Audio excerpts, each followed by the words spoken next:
الحمد لله الذي جعل البيت مثابة للناس وأمنا ونسبه إليه شرف ويمنى. أشهد أن لا إله إلا الله وحده لا شريك له، ونشهد أن سيدنا وسندنا وأولانا ومولانا محمدا عبده ورسوله صلى الله عليه وعلى آله وأصحابه وأتباعه. أما بعد فأعوذ بالله من الشيطان الرجيم. بسم اللہ الرحمن الرحیم. بچے کس کے ہیں؟ جاؤ نکل جاؤ باہر، یا کو کونے میں بٹھا دو.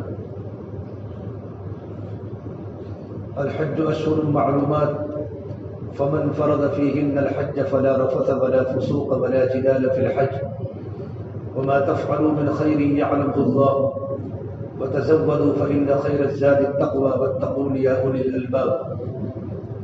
وقال النبي صلى الله تبارك وتعالى عليه وسلم: الحج المبرور ليس له جزاء إلا الجنة.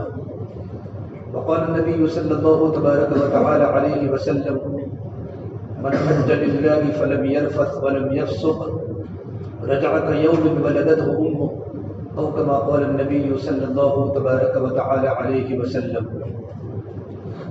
میرے محترم پیارے بھائیو، یہ مہینہ جو چل رہا ہے وہ حج کا مہینہ چل رہا ہے. حج کے جو 4 مہینے ہیں، محترم مہینے، مکرم مہینے، اور یہ حج ایک ایسی اہم ترین اللہ تبارک و تعالیٰ کی عبادت ہے. یہ حج کی عبادت حضرت آدم علیہ السلام سے ہی چلی آ رہی ہے. اللہ تعالیٰ نے قرآن کریم میں اور اللہ کے نبی صلی اللہ تبارک و تعالیٰ علیہ وسلم نے اپنے ارشادات میں حج کی بڑی اہمیت کو بیان کیا ہے. بڑا مبارک سفر ہوتا ہے، مشقت والا سفر ہوتا ہے. اللہ تعالیٰ نے اپنی ساری کی ساری عبادتیں اللہ نے قرآن میں کھولی ہے. نماز کے بارے میں اللہ نے کہا: ان الصلاۃ کانت علی المؤمنین کتابا موقوتا، کہ نماز ایمان والوں پر فرض کر دی گئی. اتنا جملہ کہا. اقیموا الصلاۃ وآتوا الزکاۃ، نماز قائم کرو، زکوٰۃ ادا کرو. کتب علیکم الصیام، ایمان والوں تم پر رمضان کے روزے فرض کیے گئے. لیکن پروردگار عالم نے جب حج کو بیان کیا ہے تو اللہ تعالیٰ کا انداز بیان الگ ہے. جب بیان انداز بیان الگ ہوتا ہے تو اہمیت بڑھ جاتی ہے. وَلِلَّهِ عَلَى النَّاسِ، اللہ نے 4 احکام کو بیان کیا، اس میں اللہ نے اپنا نام ذکر نہیں کیا. اقیموا الصلاۃ وآتوا الزکاۃ کتب علیکم الصیام. لیکن پہلے حج کو بیان کرتے ہی وَلِلَّهِ عَلَى النَّاسِ حِجُّ الْبَيْتِ مَنِ اسْتَطَاعَ إِلَيْهِ سَبِيلًا. لوگوں، حج میں جانا ہے تو صرف اللہ کو راضی کرنے جانا ہے. اور اس میں اشارہ ہے کہ اللہ تمہیں بلا رہا ہے، تمہیں اللہ تعالیٰ کے پاس جانا ہے. تمہیں اللہ بلا رہا ہے، تمہیں اللہ تبارک و تعالیٰ کے پاس جانا ہے. اور اللہ تبارک و تعالیٰ کے پاس جانے میں اگر مشقتیں آئے تو مشقتوں کو جھیلنا ہے. یہ ہمارا مجمع بزنس مین کا مجمع ہے. جب ان پر کوئی کاروبار پھنستا ہے، کلیکٹر آفس میں جانا پڑتا ہے تو کبھی 2 گھنٹہ 3 گھنٹہ 4 گھنٹہ ویٹ کرنا پڑتا ہے، ملاقات نہیں ہوتی. بے سر میٹنگ میں ہے، کل ملنا. پھر کہتے میٹنگ میں ہے، کل ملنا. لیکن اپنے پرابلم کو سولو کرنے کے لیے آدمی میٹنگ کو، سر کی میٹنگ کے لیے آدمی اپنے دین کو خراب کرتا ہے، لیکن مشقتیں جھیلتا ہے کہ کام ہوئے گا. اللہ تبارک و تعالیٰ کے پاس جانا ہے تو مشقتیں ضروری ہیں. اس کے بغیر تو اللہ کی ملاقات ہی نہیں ہو سکتی. یہ جو اللہ کی طرف سے ایک سسٹم، جو نظام ہے، وَلِلَّهِ، اللہ تبارک و تعالیٰ کے پاس جانا ہے. اللہ نے کلام پاک میں وَلِلَّهِ عَلَى النَّاسِ کہا، عَلَى الْمُؤْمِنِينَ نہیں کہا. حالانکہ صرف حج تو ایمان والوں پر ہے، اور ایمان والوں میں مالداروں پر ہے. مالداروں میں تندرست پر ہے. مالدار ہے، بیمار ہے تو حج ساقی بعد میں وصیت کر لے. اللہ تبارک و تعالیٰ نے تمام دنیا کے انسانوں کو اعلان کر کے کہا ہے کہ ایمان قبول کر کے میرے پاس آ جاؤ میری ملاقات میں. یہ اللہ تعالیٰ کا انداز بیان ہے. وَلِلَّهِ عَلَى النَّاسِ حِجُّ الْبَيْتِ مَنِ اسْتَطَاعَ إِلَيْهِ سَبِيلًا وَمَنْ كَفَرَ فَإِنَّ اللَّهَ غَنِيٌّ عَنِ الْعَالَمِينَ. کہ جو آدمی حج کی فرضیت کا ہی انکار کر دے تو ایمان سے نکل جاتا ہے. لیکن حج کے کرنے میں سستی کرے، پیسے ہونے کے باوجود، مال و دولت کے ہونے کے باوجود حج میں سستی کرتا ہے، تو اللہ کو ایسے لوگوں کی کوئی ضرورت نہیں ہے۔ اور حج کی ابتدا حضرت آدم علیہ السلام نے انڈیا سے مکہ کے لگاتار اپنے حج کیے ہیں، تمام نبیوں نے حج کیے ہیں، ہر نبی کو بیت اللہ میں جانے کا موقع ملا ہے۔ محمد عربی صلی اللہ تبارک و تعالیٰ علیہ وسلم نے زمانے جاہلیت میں ہر سال حج کیا۔ ملت ابراہیم پر جو حج تھا، زمانے جاہلیت میں لوگ حج کرتے تھے، عرب کا ہر قبیلہ مکہ آتا تھا، بلکہ قریش میں سے کوئی انسان ایسا نہیں ہوگا جس نے حج نہ کیا ہو۔ آپ صلی اللہ تبارک و تعالیٰ علیہ وسلم زمانے جاہلیت میں ملت ابراہیم پر حج کرتے تھے، لیکن چونکہ ملت ابراہیم پر حج کے بعد بہت سے خرافات اس میں آ چکے تھے، بیت اللہ کا ننگا لوگ طواف کرتے تھے، لوگ آپ صلی اللہ تبارک و تعالیٰ علیہ وسلم کو نبوت ملی، نبوت ملنے کے بعد بھی آپ ملت ابراہیم پر حج کرتے رہے، لیکن جب حج فرضیت سن ہجری 8 میں ہوا، سن ہجری 8 میں حج فرض ہوا، اور چونکہ حج کی تاریخوں میں حج عرب لوگ نہیں کرتے تھے، عرب کی عادت تھی کہ ہمیشہ 10 دن بڑھا دیتے تھے حج میں، جو سی بھی تاریخ آتی ان تاریخوں میں حج کرتے تھے۔ تو سن ہجری 8 میں جب اللہ نے مکہ فتح کیا، مسلمانوں کو فتح نصیب فرمائی، تو یہ لوگ حج کرتے تھے 29ویں تاریخ کو، 29 ذی الحجہ، حج کے دن نہیں ہوتے تھے، تو آپ نے حج نہیں فرمایا۔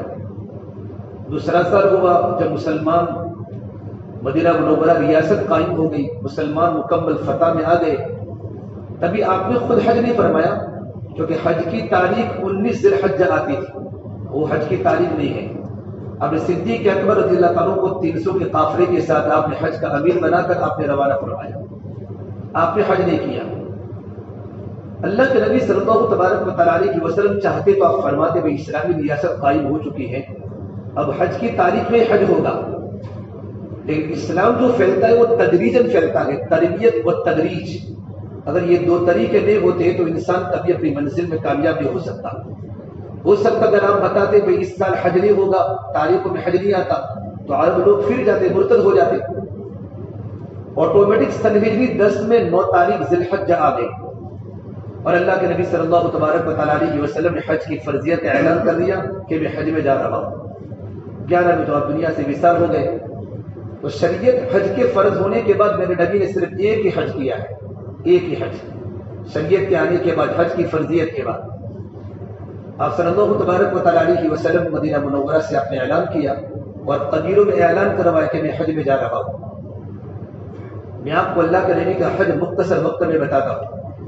آپ صلی اللہ تبارک و تعالیٰ علیہ وسلم مدینہ منورہ سے نکلے 1200 کے قافلے کے ساتھ، آپ ذوالحلیفہ آئے، احرام باندھا، احرام کی 2 چادریں باندھی، ذوالحلیفہ سے آپ نکلے 1200 کے مجمع کے ساتھ، تب تلبیہ پڑھتے ہوئے لبیک اللہم لبیک لبیک لا شریک لک لبیک ان الحمد والنعمت لک والملک لا شریک لک۔ آپ وہاں سے ملل آئے، پھر ملل سے آپ روحہ روحہ جہاں کنواں ہے، جہاں 70 نبیوں نے اس کنویں پر غسل کیا ہے، آپ روحہ مقام پر پہنچے، پھر روحہ سے آپ آئے عصایا، پھر عصایا سے عرج، پھر عرج سے آپ مقام ابوا پر پہنچے، جہاں اللہ کے نبی صلی اللہ تبارک و تعالیٰ علیہ وسلم کی والدہ آمینہ مدفون ہے۔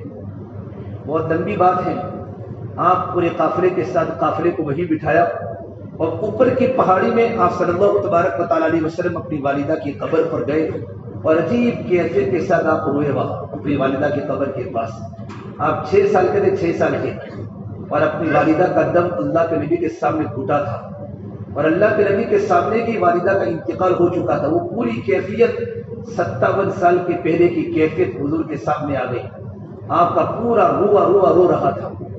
آپ نے ایک رات اپنی ماں کی قبر کے پاس قیام کیا، پھر وہاں سے صحابہ کو لے کر اب مقام عصفان تک پہنچے۔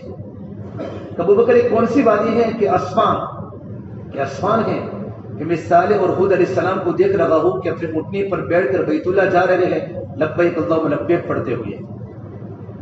پھر آپ مقام عصفان سے آپ مرہ الزہران پہنچے، وہاں سے آپ پہنچے شریف۔ جب شریف پہنچے تو آپ نے دیکھا حضرت عائشہ پہ خیمے میں رو رہی ہے۔ پوچھا عائشہ کیوں روتی ہو سکتا کہ لعلک نفستی، تجھے عورتوں والا ازر آ گیا کہ نعم یا رسول اللہ. آپ نے کہا عمرہ نہیں کروں گی، آپ ڈائریکٹ اب حج کرو گی. اور آپ شریف سے پھر آپ مکہ کے ٹاپ سے نیچے اترے اور آپ باب بنو شیبہ آپ تنعیم پہنچے جہاں مسجد عائشہ ہے. اور مسجد تنعیم پر جا کر اپنے احرام کی 2 چادریں آپ نے بدلی اور آپ نے وہاں غسل کیا. اس کے بعد آپ مکہ کے ٹاپ سے اب مقام بنی شیبہ جو اللہ کے نبی صلی اللہ تبارک و تعالیٰ علیہ وسلم کا خاندان بنی عبد مناف رہتا تھا، وہ اللہ کے نبی کے خاندان کا دروازہ باب بنی شیبہ. آپ وہاں سے بیت اللہ میں داخل ہوئے تو آپ کے خاندان کے بنو ہاشم کے سارے بچے آپ کے ارد گرد جمع ہوئے. آپ نے کسی کو اونٹنی پر بٹھایا، کسی کو کندھے پر بٹھایا، پیار کیا، ان کے رخسار کو چوما، ان سے محبت کی. پھر آپ صلی اللہ تبارک و تعالیٰ علیہ وسلم مدینہ منورہ سے آپ اتوار کو نکلے تھے، اتوار کی رات کو آپ پہنچے بیت اللہ میں مکہ میں. ایک پورے ہفتے کا سفر مدینہ سے مکہ کا ہوا اور آپ حجر اسود کے سامنے کھڑے ہوئے اور آپ نے حجر اسود کو بوسہ دیا، پھر سجدہ کیا. میں اللہ کے نبی کا حج بتاتا ہوں، ہمیں ویسا نہیں کرنا، ہمیں جیسا بتاتا ویسا کرنا ہے. اللہ کے نبی نے حجر اسود کا بوسہ دیا، پھر سجدہ کیا. حجر اسود کا بوسہ دیا، پھر آپ نے سجدہ کیا. حجر اسود کا بوسہ، پھر آپ نے سجدہ کیا. پھر بہت دیر تک حضور رونے لگے. پھر آپ صلی اللہ تبارک و تعالیٰ علیہ سے بیت اللہ کے 7 چکر لگائے، طواف کیا. آپ نے پیدل طواف کیا. چوتھے طواف میں آپ نے پانی بھی نوش فرمایا، زمزم کا پانی. اور آپ نے کہا عمر حجر اسود پر کبھی لڑائی مت کرنا، اگر رش ہو جاوے تو کبھی لڑائی مت کرنا. آج کل بہت سے لوگ سنت پر عمل کرنے کے لیے فرض چھوڑ دیتے ہیں. بہت سی عورتیں بھی برہنہ ہو جاتی ہیں، سر کے ان کے 2 پٹے اتر جاتے ہیں حجر اسود کے بوسہ دینے کے لیے. آپ صلی اللہ تبارک و تعالیٰ علیہ وسلم 3 چکر میں آپ بوسہ دیتے رہے. چوتھے چکر میں رش ہو گیا. چوتھے چکر میں تو آپ کے پاس لکڑی تھی، آپ نے لکڑی سے استلام کیا اور آپ نے لکڑی کو بوسہ دیا. طواف کے مکمل ہونے کے بعد آپ نے 2 رکعت واجب الطواف پڑھی. آپ نے پھر زمزم کے پانی کو پیا اور زمزم کے پانی کے پینے کے بعد آپ صفا مروہ کے درمیان گئے سعی کرنے کے لیے. 2 رکعت پھر بوسہ دے کر 8واں بوسہ دے کر آپ صفا پہنچے اور صفا پہاڑی پر چڑھ کر آپ نے بیت اللہ کے سامنے کھڑے ہو کر آدھا گھنٹہ دعا کی اور یہ دعا پڑھی ابدأ بما بدأ اللہ بہ ان الصفا والمروۃ من شعائر اللہ. اور ہم نے صفا مروہ کے 7 چکر لگائے. شروع کے 3 چکر آپ نے پیدل کیے اور اخیر کے 4 چکر آپ نے اپنے اونٹنی اسوا پر آپ نے قیام فرما کر سوار ہو کر آپ نے اور 4 چکر کو مکمل کیا. اس کے بعد آپ نے صحابہ سے اعلان فرمایا. پھر تو 1 لاکھ صحابہ کا مجمع مکہ میں آ چکا تھا. 1 لاکھ سوا لاکھ کا مجمع. وہاں سے نکلے صرف 1200 کا مجمع تھا مدینہ سے، لیکن مکہ پہنچتے پہنچتے سوا لاکھ صحابہ کا مجمع ہو چکا تھا. پھر آپ نے فرمایا اے میرے صحابہ، جو لوگ اپنے جانور کو لے کر گھر سے آئے ہیں وہ احرام نہ کھولے. باقی سارے صحابہ احرام کھول دیں. کہ اللہ کے نبی آپ احرام کھولیں گے کہ نہیں؟ میں اپنے جانور کو لے کر آیا ہوں. میں بھی لایا ہوں، ابو بکر بھی لائے ہیں، عمر بھی لائے ہیں، طلحہ بھی لائے ہیں، زبیر بن عوام بھی لائے ہیں، قعقاع بن عمر تمیمی لائے ہیں، عمرو بن عوف بھی لائے ہیں. ہم احرام نہیں کھولیں گے، باقی سارا مجمع احرام کھولے گا. تو حج قران والوں کا بھی تمتع ہو گیا، حج افراد والوں کا بھی تمتع ہو گیا. پھر اللہ کے نبی صلی اللہ تبارک و تعالیٰ علیہ وسلم 4 دن مکہ کے اطراف میں آپ نے قیام کیا، لیکن 4 دن میں آپ ایک مرتبہ بھی بیت اللہ میں طواف کرنے نہیں آئے. اللہ کے نبی بنیاد کیا تھی کہ رش، جب اللہ کے نبی اگر آ جاتے تو سارے صحابہ آ جاتے، پھر رش ہو جاتا اور صحابہ کو تکلیف پڑتی. البتہ چوتھے دن بدھ کے دن ظہر کی نماز آپ نے بیت اللہ میں پڑھی اور ظہر کی نماز کے بعد آپ نے حج کے مناسک حج سکھائے. پھر آپ جمعرات کے دن فجر کی نماز کو پڑھ کر آپ مینا کی طرف اپنے قافلے کے ساتھ روانہ ہوئے. مسجد خیب جہاں 70 نبی جس مسجد کے نیچے دفن ہے، مسجد خیب کے پاس آپ کا قیام ہوا اور آپ نے صرف اس دن 5 نمازیں پڑھی اور آپ نے کوئی عمل نہیں کیا، کوئی عمل نہیں کیا. یہ جمعرات کا دن تھا. جمعہ کے دن آپ نے فجر کی نماز پڑھی اور فجر کی نماز کے مکمل ہونے کے بعد آپ عرفات کی طرف چلے، عرفات کی طرف پورے قافلے کے ساتھ. اب عرفات پہنچے تو عرفات کے پہنچنے کے بعد آپ کا خیمہ لگایا گیا مسجد نمرہ کے پاس. لال سرخ رنگ کا چمڑے کا خیمہ لگایا گیا. آپ نے وہاں آرام فرمایا. ابھی آپ آرام فرمانے کی تیاری کر رہے، جبرائیل آئے. یہ اللہ کے نبی صلی اللہ تبارک و تعالیٰ علیہ وسلم آپ زور سے لبیک اللہم لبیک، زور سے تلبیہ پڑھے آپ بھی اور آپ کے صحابہ زور سے کہ پوری عرفات کی وادی گونج اٹھے، لبیک اللہم لبیک لبیک لا شریک لک لبیک ان الحمد والنعمت لک والملک لا شریک لک۔ پھر آپ نے تلبیہ پڑھنے کے بعد آپ نے آرام فرمایا، زوال کے پہلے آپ اٹھے، آپ نے غسل فرمایا اور کہا بلال زوال کا وقت ہو چکا ہے، کہ نعم یا رسول اللہ۔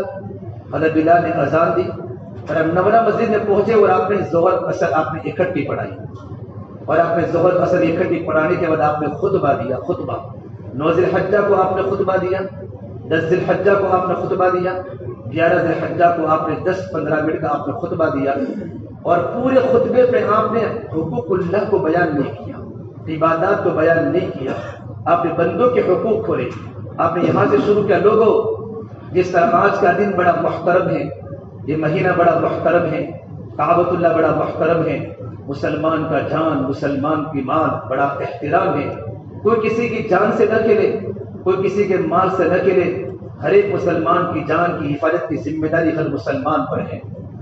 پھر کہا لوگوں میں نے اپنے خاندان سے لڑائی جھگڑے کو ختم کر لیا ہے، میں لڑائی جھگڑے کو اپنے پیروں کے نیچے کچلتا ہوں، اللہ کی نگاہ میں سب سے بدترین وہ ہے جو جھگڑا کرتا ہو، بلکہ میرے خاندان ربیعہ بنت ایاس بن حارث بن عبد المطلب کو حذیل نے قتل کیا تھا، میں ان کے خون کو بھی معاف کرتا ہوں، تم آپس میں ہر ایک کے خون کو معاف کرو۔ یا میں دوسرا پوائنٹ کہا۔ تیسرا فرمائے لوگوں میں سود کو اپنے پیروں کے نیچے کچلتا ہوں، نہ سود کسی کو لینا ہے نہ سود کسی کو دینا ہے، فرمایا اور سب سے پہلے میں اپنے چچا عباس بن عبد المطلب کے سود کو معاف کرتا ہوں۔ حضرت عباس ایک بینک تھے، بینک جس طرح ہمارے بینکوں میں ہوتا ہے سود، سارے مکہ والے سود پر پیسے حضرت عباس کے پاس سے لیتے تھے۔ سب سے پہلے میں اپنے چچا عباس کے سود کو معاف کرتا ہوں، ہر ایک انسان ہر ایک کے سود کو معاف کرے، اصل سرمایہ ہی لے لے۔ میں عرب کی جماعت میں تھا پٹنہ، ہمارے سے ایک عالم دین تھے شیخ نبیل زبینی، بہت بڑے عالم ہے، مدینہ منورہ میں پڑھا، تو انہوں نے ایک بات کہی جو میں نے کبھی کتاب میں نہیں پڑھی، کہ اللہ کے نبی صلی اللہ تبارک و تعالیٰ علیہ وسلم نے اپنے چچا عباس کے سود کو معاف کیا، تو جب عباس کھڑے ہو کر کہا اے لوگوں جب میرے بھتیجے محمد عربی صلی اللہ تبارک و تعالیٰ علیہ وسلم نے جب سود کو معاف کیا ہے تو میں اصل کو بھی معاف کرتا ہوں، اصل سرمایہ کو بھی معاف کرتا ہوں۔ ان کی قربانی کا اثر اتنا بڑا ہوا کہ اللہ نے ان کے خاندان میں 524 سال تک اللہ نے ان کے خاندان میں حکومت دی، 132 ہجری سے لے کر 656 ہجری تک بنو عباس نے حکومت کی، یہ ان کے قربانی کے ثمرات تھے۔ پھر کہا لوگوں اپنے عورتوں کے ساتھ اچھا برتاؤ کرو، عورت ایک جملے پر اپنی عزت اپنے شوہر کے حوالے کر دیتی ہیں، ان سے نرمی سے برتاؤ کرنا، ان سے بھلائی سے برتاؤ کرنا، ان کی عزت کو مقدم رکھنا، عورت کے بارے میں برتاؤ بتائے۔ پھر آپ نے کہے لوگوں اپنے ماتحتوں کے ساتھ نوکروں کے ساتھ، اس زمانے میں غلام تھے، اپنے غلاموں کے ساتھ اچھا برتاؤ کرنا، اگر تمہیں غلام پسند نہیں ہے تو ان کو مارنا مت، تم غلام کو فارغ کر دینا، غلام کو تم بیچ دینا لیکن مارنا مت۔ پھر کہا لوگوں ہر ایک کے حق کو ادا کرنا، کل قیامت کے میدان میں مجھے رسوا مت کرنا، مجھے رسوا مت کرنا کہ مجھے نبیوں کے سامنے اللہ کے سامنے میرے سر کو جھکانا پڑے۔ پھر آپ نے آخری بات فرمائی یہ لوگوں امانت کو صحیح طور پر ادا کرنا اور زندگی بڑی محبت کے ساتھ گزارنا، کسی کو ناحق قتل مت کرنا۔ پھر آپ صلی اللہ تبارک و تعالیٰ علیہ وسلم نے خطبہ دینے کے بعد آپ گئے جبل رحمت کے پاس، عرفات میں جبل رحمت کے پاس آپ اپنی اونٹنی قصبہ پر سوار تھے اور 6 گھنٹے آپ نے وہاں اپنی امت کے لیے دعا فرمائی، 6 گھنٹے تک۔ آج کا کوئی حاجی عرفات کے میدان میں جاتا ہے، آدھا گھنٹہ پونا گھنٹہ دعا کر کے تھک جاتا ہے۔ محمد عربی صلی اللہ تبارک و تعالیٰ علیہ وسلم بے آرام سواری ہے، نہ ٹیک ہے نہ اوپر کوئی سایہ ہے، آپ بالکل دھوپ میں اپریل کا 15 اپریل تھی، 15 اپریل کو بالکل دھوپ عرب کی ریگستان عرب کی گرمی میں بغیر آرام کی سواری کے آپ نے 6 گھنٹے رو کے تڑپ کے اپنی امت کے دعا فرمائی۔ کبھی یہ ہاتھ دکھتا تھا، کبھی یہ ہاتھ اٹھا کرتے، صحابہ فرماتے ہم نے اللہ کے نبی کی بغلوں کی سفیدی ہم نے دیکھی، اے اللہ میری امت، اے اللہ میری امت، اے اللہ میری امت۔ اس کے بعد ایک صحابی اچانک عرفات کے میدان میں اپنے اٹھنے سے نیچے گرے اور ان کی جان چلی گئی۔ اللہ کے نبی صلی اللہ تبارک و تعالیٰ نے فرمایا ان کی قبر کو وہی بناؤ اور فرمایا ان کے سر کو مت ڈانکنا، جب یہ قبر سے اٹھیں گے تو لبیک اللہم لبیک کہتے کہتے اٹھیں گے. اور سوالات مقدس مجمع نے ان صحابی کے نماز جنازہ پڑھی. اللہ کے نبی جب دعا فرما رہے تھے صحابہ فرماتے ہمیں پتہ نہیں اللہ کے نبی روزے کی حالت میں ہے یا آپ کا روزہ نہیں ہے. تو آپ کے چچا حضرت عباس کی بیوی ام فضل نے اللہ کے نبی کو دودھ کا پیالہ پیش کیا. آپ نے دودھ تناول فرمایا تو صحابہ کو پتہ چلا اللہ کے نبی روزے کی حالت میں نہیں ہے، لیکن اس کے علاوہ آپ نے نہ پانی کا بوند پیا ہے. اس کے بعد جیسے سورج غروب ہوا آپ صلی اللہ تبارک و تعالیٰ علیہ وسلم عرفات سے آپ مزدلفہ کی طرف روانہ ہوئے. اپنے پیچھے حضرت اسامہ کو بٹھایا اور مزدلفہ کے سفر میں آپ نے اپنے استنجا اور وضو راستے میں کیا اور آپ مزدلفہ کی رات کو وہاں پہنچے. اور عشاء کے وقت میں آپ نے پہلے مغرب کی نماز پڑھی، اپنے سامان کو برابر رکھا، پھر آپ نے عشاء کی نماز پڑھی. پھر اللہ کے نبی نے آرام کیا. آپ نے مزدلفہ کی رات میں آپ نے تہجد بھی نہیں پڑھی. آپ کی ساری زندگی میں اللہ کے نبی کی تہجد نہیں گئی. آپ کو کوئی عالم نہیں بتا سکتا، کسی کتاب میں بات نہیں لکھی کہ آپ نے مزدلفہ کی رات میں تہجد پڑھی ہو. آپ نے تہجد کیوں نہیں پڑھی؟ اکثر حجاج کرام کا مجمع عرفات سے لوٹتے وقت تھکا ماندہ ہوتا ہے. کوئی رات کو 3 بجے پہنچتا ہے، کوئی 4 بجے پہنچتا ہے، کوئی اتنا لیٹ پہنچتا ہے، پھر مغرب بھی پڑھنی ہوتی ہے، عشاء بھی پڑھنی ہوتی ہے. آپ نے اپنی امت کو سہولت دی ہے. امت کی سہولت، اگر کوئی انسان جلدی پہنچ جاتا ہو، تندرست ہو، تو آپ کی تہجد کی نماز بھی پڑھے. پھر اللہ کے نبی صلی اللہ تبارک و تعالیٰ علیہ وسلم 10ویں ذی الحجہ کو آپ نے فجر کی نماز پڑھی اور وقوف مزدلفہ کیا. اس کے بعد آپ مینا کی طرف روانہ ہوئے اور مینا کی طرف روانہ ہونے کے بعد سب سے پہلے آپ نے شیطان کو کنکری ماری. کنکری مارنے کا صحیح طریقہ یہ ہے کہ آدمی کی بائیں کی طرف بیت اللہ ہو اور آدمی کی دائیں طرف مینا ہو. یہ سنت ہے. لیکن آج رش کا زمانہ ہے، آدمی کہیں بھی کھڑا ہو آدمی صرف کیا ہمارے رمی جمار کرے، رمی جمار. جب حنیفہ کو کسی نے مسئلہ پوچھا امام صاحب میں نہر میں غسل کرتا ہوں نہر میں، تو میرا منہ قبلہ کی طرف رہے یا میری پیٹھ قبلہ کی طرف رہے؟ میرا منہ قبلہ کی طرف رہے یا میری پیٹھ قبلہ کی طرف رہے؟ میں نہر میں غسل کرتا ہوں. امام صاحب نے کہا تیرا منہ تیرے کپڑوں کی طرف رہے. اگر تیرے کپڑے ہی چلے جائیں گے بھی تیرا کیا ہوگا؟ رش کے موقع پر آدمی یہ سب چیزوں کی رعایت کرنا ضروری ہے. آدمی کو جہاں بھی موقع ملے آدمی کیا کر لے، رمی جمار کر لے.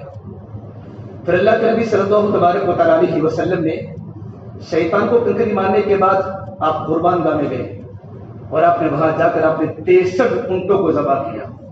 63 اونٹوں کی لائن لگ گئی.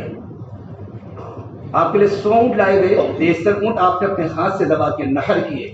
اونٹوں کو پتا چلا حضور نحر کر رہے ہیں تو اونٹ اللہ کے نبی کے سامنے دوڑ رہے تھے خود ذبح ہونے کے لیے کہ میں خوش قسمت ہوں کہ محمد عربی صلی اللہ تبارک و تعالیٰ علیہ وسلم کی مبارک ہاتھوں سے مجھے ذبح ہونے کا موقع مل رہا ہے. تو اونٹ کے اندر آپس کے اندر تنافس ہو گیا. اونٹوں میں دوڑ لگ گئی، میں پہلے جاؤں.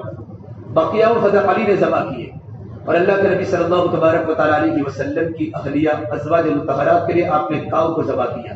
اس کے بعد آپ صلی اللہ تبارک و تعالیٰ علیہ وسلم فرمایا علی ہر ایک میں سے ایک گوشت کی بوٹی لے لو اور دیگ پر کھانا پکاؤ.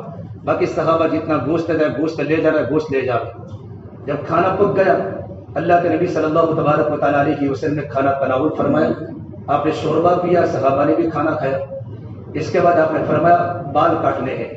اب محمد بن عبداللہ ایک مکہ کے ایک نوجوان صحابی کو کہا کہ میرا حلق کرو. آپ کی دہنی طرف سے آپ کے بال جو تھے سارے صحابہ میں تقسیم ہوئے اور آپ کے بائیں طرف کے بال حضرت ابو طلحہ کو آپ نے بطور ہدیے کے لیے. خالد بن ولید جب ان کے پاس جھپٹ کر لے لیے مجھے کچھ بال دے دو، وہی بال جو ان کے ہاتھ میں آئے حضرت خالد اپنی ٹوپی میں اللہ کے نبی کے بالوں کو رکھتے تھے. جس جنگ میں جاتے تھے اور ٹوپی پہنی ہوتی تھی خالد اس جنگ میں کبھی ہار کے نہیں آئے. یہ اللہ کے نبی صلی اللہ تبارک و تعالیٰ علیہ وسلم کی بال کی برکات تھے. تو میرے نبی کی زندگی کی، میرے نبی کی سنتوں کی کیا برکات ہوگی. پھر آپ صلی اللہ تبارک و تعالیٰ علیہ وسلم آپ نے غسل کیا، آپ کی مونچھیں کٹوائی، اپنے بال کٹوائے. پھر آپ نے احرام کی چادر کو بدلا اور اپنے پیچھے حضرت اسامہ کو ہٹا کر آپ نے اپنے پیچھے حضرت فضل بن عباس کو بٹھایا. اسامہ کو ہٹا کر اپنی اونٹنی بدلی. آپ نے قصبہ سے اپنے اونٹنی جلعہ بدلی، سواری بدلی اور جلعہ پر بیٹھ کر آپ بیت اللہ میں آ کر طواف زیارت کا اپنے 7 چکر لگائے اور آپ نے طواف زیارت آپ نے اپنے اونٹنی جلعہ پر کیے اور آپ نے چھڑی سے آپ نے استلام کیا. طواف زیارت کے مکمل ہونے کے بعد اللہ کے نبی صلی اللہ تبارک و تعالیٰ علیہ وسلم نے ظہر کی نماز یا تو مکہ میں پڑھی یا تو آپ نے مینا میں پڑھی. اور مینا میں 11 ذی الحجہ آپ صلی اللہ تبارک و تعالیٰ علیہ وسلم نے 3 شیطانوں کو کنکری مارنے کی ہوتی ہے نا. آپ زوال کے پہلے آپ اپنے کمرے میں سوار تھے, کمرے میں سوئے تھے, اور اچانک یہ آیت نازل ہوئی اذا جاء نصر اللہ والفتح ورأيت الناس يدخلون في دين الله افواجا. اس میں اللہ کی طرف سے اشارہ تھا محمد عربی صلی اللہ تبارک و تعالیٰ علیہ وسلم آپ کا مشن اب مکمل ہو چکا ہے, آپ ہمارے پاس آنے کی تیاری کریں. آپ اس آیت سے سمجھ گئے کہ میرا دنیا سے جانے کا وقت ہو چکا ہے. تو آپ نے چھوٹے شیطان کو جمرے صغرا کو آپ نے کنکری ماری, اور کنکری مارنے کے بعد آپ نے پونا گھنٹہ دعا کی. پھر آپ نے دوسرے شیطان کو کنکری ماری اور آپ نے پونا گھنٹہ دعا کی. پھر بڑے شیطان کو کنکری مارنے کے بعد آپ نے دعا نہیں کی. دعا نہ کرنے کی وجہ کیا تھی کہ وہاں رستہ جگہ تنگ تھی, اگر آپ دعا مانگتے تو صحابہ کو تکلیف ہو جاتی. آج یہ سنت ہے کہ بڑے شیطان کے پاس کنکری مارنے کے بعد دعا نہیں ہوتی. پھر اللہ کے نبی صلی اللہ تبارک و تعالیٰ علیہ وسلم نے جو خطبہ دیا ہے, آپ نے 9 کو خطبہ دیا, 10 کو خطبہ دیا, اور آپ نے خطبہ جس وقت آپ دے رہے تھے تو آپ کے مکبر تھے, آپ کی بات آگے پہنچانے والے مکبرین تھے. ربی ہاں میری بات آگے پہنچاؤ, میری بات آگے پہنچاؤ. لیکن چونکہ یہ سورت کے نازل ہونے کے بعد آپ میں جوش تھا, آپ میں آنکھوں میں آنسو تھے, اور آپ نے بغیر مکبرین کے, بغیر آواز پہنچانے والوں کے آپ نے زور سے خطبہ دیا. اور خطبہ آپ نے یہی سے شروع کیا, یا ایھا الناس عسى الا تلقوني بعد عامی هذا. اے لوگوں میری تمہاری آخری ملاقات ہے, اے لوگوں میری تمہاری آخری ملاقات ہے. آپ نے بڑے عجیب انداز سے خطبہ دیا. خطبے میں وہ سارے کے سارے مضامین تھے جو میں نے آپ کے سامنے بیان کیے, جو 9ویں کو دیا, 10ویں کو دیا, کچھ آگے پیچھے مضامین بڑھ گئے تھے. پھر خطبہ پڑھنے کے بعد پھر آپ نے وہاں قیام فرمایا. 12ویں ذی الحجہ کو آپ نے زوال کے بعد پھر چھوٹے شیطان کو کنکری ماری, پونا گھنٹہ دعا فرمائی. دوسرے کو کنکری ماری, پونا گھنٹہ دعا فرمائی. اور بڑے شیطان کو کنکری مارنے کے بعد آپ سیدھے مینا میں واپس آئے. اور اس کے بعد آپ نے کہا میرے صحابہ جس کو جانا وہ جا سکتے ہو, اجازت ہے مکہ چلے جاؤ. تو اللہ کے نبی تم جاؤں گے, کہ میں تو نہیں جاؤں گا. پھر اللہ کے نبی صلی اللہ تبارک و تعالیٰ علیہ وسلم آپ نے 13ویں کی بھی رمی فرمائی, اور رمی فرمانے کے بعد آپ بیت اللہ پہنچے. تو عائشہ نے کہا یا رسول اللہ میرا عمرہ باقی ہے, میں تو اس حالت میں جس حالت میں میرا عمرہ نہیں ہوا تھا, حج تو ہو چکا. آپ نے کہا تمہارا حج ہو چکا, عمرہ کی ضرورت نہیں ہے کہ میری ساری شوکتوں نے عمرہ کیا, میں بھی عمرہ نہ کروں. تو آپ نے کہا عبدالرحمن ابو بکر کے بیٹے ان کے بھائی کو کہا جاؤ تمہاری بہن کو مسجد عائشہ کے پاس لے جاؤ, یہ سہولت ہو گئی سارے حاجیوں کے لیے اگر دوسرا عمرہ کرنا ہو, اور عائشہ کو وہاں سے احرام بندوا کر ان کو عمرہ کرا دو. اللہ کے نبی صلی اللہ تبارک و تعالیٰ علیہ وسلم صبح تہجد کے وقت آپ کی آنکھ کھلی اور آپ مینا سے مکہ کی تو روانہ ہو رہے تھے, تو راستے میں عائشہ کی اور ان کے بعد عبدالرحمن کی ملاقات ہو گئی.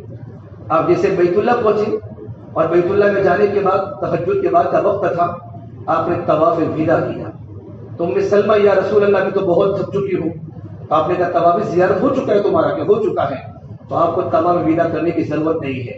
لیکن اگر آپ کو آسانی سے طواف وداع کرنا ہو تو بھی نماز ہوگی فجر کی, جب صحابہ نماز پڑھتے ہوں گے تو آپ اونٹنی پر بیٹھ کر طواف وداع کر لینا. ام سلمہ فرماتے ہیں اس وقت اللہ کے نبی آیت پڑھ رہے تھے نماز پہلی رکعت میں, والطور وکتاب مسطور فی رق منشور والبیت المعمور والسقف المرفوع والبحر المسجور ان عذاب ربک لواقع ما له من دافع. اس آیت پر پڑھتے پڑھتے اللہ کے نبی کا دم گھٹنے لگا کہ زمین پر اللہ کا عذاب یقیناً اترنے والا ہے, اللہ کے عذاب کو گھٹانے والا نہیں ہے. اور روتے روتے صحابہ کرام کی چیخیں نکل گئی. پھر اللہ کے نبی صلی اللہ تبارک و تعالیٰ علیہ وسلم طواف وداع فرمایا, اور وداع فرمانے کے بعد آپ مدینہ منورہ اپنے وطن میں, اپنے شہر میں واپس پہنچے. اور صحابہ کرام جہاں دنیا سے آئے تھے, صحابہ کرام عرب کے علاقوں سے, ہر صحابی اپنے گھر کی طرف روانہ ہوا. پھر اللہ کے نبی صلی اللہ تبارک و تعالیٰ علیہ وسلم مدینہ منورہ آنے کے بعد آپ کی زندگی کا آخری سال تھا میرے بھائیوں, اور آپ نے صحابہ کرام کو دنیا میں منظم کس طریقے پر زندگی گزارنا اور اللہ کا دین دنیا میں زندہ کیسے ہوئے, آپ نے ساری کی ساری تفصیل اللہ کے نبی نے پوری حج کی بتائی. یہ اللہ کے نبی کا حج ہے, اور حج کا سفر جو ہوتا ہے وہ مشقت کا سفر ہوتا ہے. اللہ ہر ایک کو اس کے گھر کی زیارت نصیب فرماوے. ہر ایک کی تمنا ہوتی ہے, لیکن آدمی حج میں جانے کے پہلے حج کی تیاری کرے, اپنے قلب کو اور پاک کر لے. اور حج کا مقصد ہی توبہ ہے, آدم علیہ السلام نے عرفات کے میدان میں اپنی غلطی کی یہ دعا کی تھی، ربنا ظلمنا انفسنا وان لم تغفر لنا وترحمنا لنكونن من الخاسرین۔ اور حج مبرور کا بدلہ کیا ہے؟ حج مبرور کا بدلہ جنت کے سوا کچھ نہیں ہے۔ ہر جگہ سے حجاج کرام کا مجمع جا رہا ہے ماشاءاللہ، عاشقان ہجوم ہر طرف ہیں، لوگ پہنچ بھی چکے ہیں، بہت بڑا مجمع جانے کا باقی بھی ہے۔ اللہ ہر ایک کے سفر کو آسان کرے، ہر ایک کے دل کی تمنا ہو میں اللہ کے گھر کی زیارت کروں، میں اللہ کے گھر جاؤں۔ اللہ کے نبی صلی اللہ تبارک و تعالیٰ علیہ وسلم ریٹرن میں آپ ملتزم پر کھڑے ہو کر آپ نے گھنٹوں اللہ کے سامنے دعا فرمائی، اپنے سینے کو ملتزم چمٹایا۔ کہ ابھی رش ہوتا ہے، رش میں سارا موقع نہیں ملتا، لیکن اگر آدمی نیت کر لیتا ہے تو نیت پر ملتزم کے چمٹنے کا آدمی کو اجر مل جاتا ہے۔ لیکن سب سے بڑی چیز ہے کہ آدمی حج میں جانے کے وقت صبر کو اختیار کرے۔ تدریج، صبر، تربیت ضروری ہے، اور یہ سفر زندگی میں کبھی کبھی ہوتا ہے۔ جو لوگ ہر سال حج کرتے ہیں، ہر سال عمرہ کرتے ہیں، کبھی ہماری زبان سے یہ نہیں کہنا چاہیے کہ کسی غریب کی بچی کا حق ادا ہوتا ہے، یہ نہیں بولنا چاہیے۔ اللہ کے نبی نے زمانے جاہلیت میں ہر سال حج کیا، حج کے فرض کے بعد آپ کو ایک ہی سال کا موقع ملا۔ حضرت عمر نے اپنے 10 سال خلافت میں 10 حج کیے۔ ابو بکر صدیق کو 2 سال خلافت کا موقع ملا، پہلا سال جنگوں میں گیا، دوسرا اپنے حج فرمایا۔ حضرت علی جب تک اللہ کے نبی کے ساتھ ہر سال حج کیا، لیکن خلافت میں آنے کے بعد امن کا دور ختم ہو چکا تو آپ کو حج کا موقع نہیں ملا۔ حضرت حسن نے 20 حج فرمائے۔ میرے بھائیوں، بہت پیدل حج کیے مکہ المکرمہ سے، آدمی کو اللہ نے دیا ہے تو آدمی ہر سال حج میں جاوے، ہر سال عمرہ میں جاوے۔ میرے نبی نے کہا تابعوا بین الحج والعمرہ، حج اور عمرے کو مسلسل کیا کرو، اس طریقے پر گناہوں کو مٹاتا ہے جس طرح لوہا زنگ کو مٹاتا ہے۔ پروردگار عالم حجاج کرام کے سفر کو آسان فرماوے۔ مشقت وہاں پڑتی ہے حج کے 5 دنوں میں، ورنہ سہولتیں ہیں تو آدمی اس وقت صبر کے دامن کو تھامے، حج میں جانے والوں کو معاف کر دے۔ بہت بڑا مسئلہ حقوق العباد کی ادائیگی کا ہوتا ہے، جانے والا بھی ہر ایک سے معافی مانگے، اور جو لوگ یہاں بھی ہیں وہ بھی حج میں جانے والے سے معافی مانگے۔ میں بھی انشاءاللہ آپ کی برکت سے اللہ نے حج کا موقع دیا ہے، میں بھی 13 تاریخ کو جا رہا ہوں۔